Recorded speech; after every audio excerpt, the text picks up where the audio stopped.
Some of the elders of Israel came to me and sat down in front of me.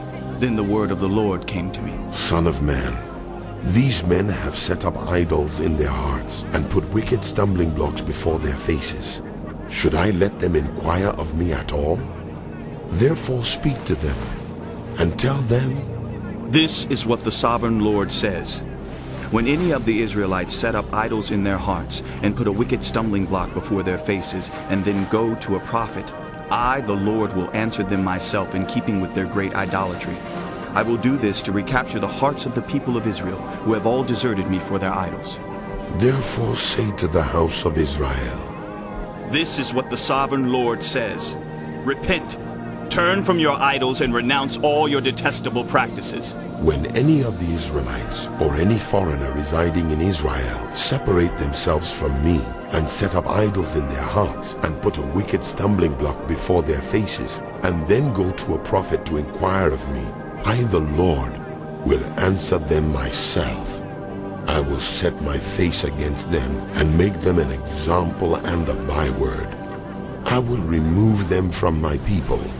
Then you will know that I am the Lord. And if the prophet is enticed to utter a prophecy, I, the Lord, have enticed that prophet, and I will stretch out my hand against him and destroy him from among my people Israel. They will bear their guilt. The prophet will be as guilty as the one who consults him. Then the people of Israel will no longer stray from me, nor will they defile themselves any more with all their sins. They will be my people, and I will be their God, declares the sovereign Lord. The word of the Lord came to me.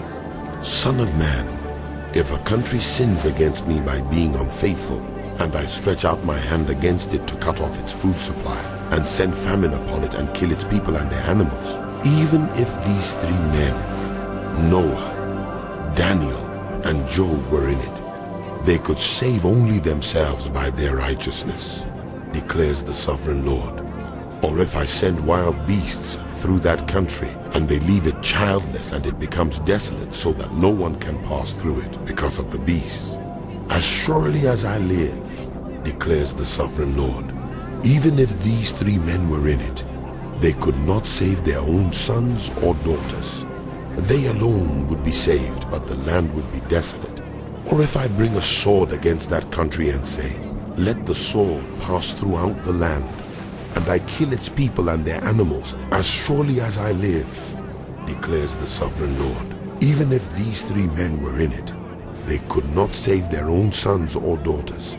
They alone would be saved. Or if I send a plague into that land, and pour out my wrath on it through bloodshed, killing its people and their animals, as surely as I live, declares the sovereign Lord. Even if Noah, Daniel, and Job were in it, they could save neither son nor daughter.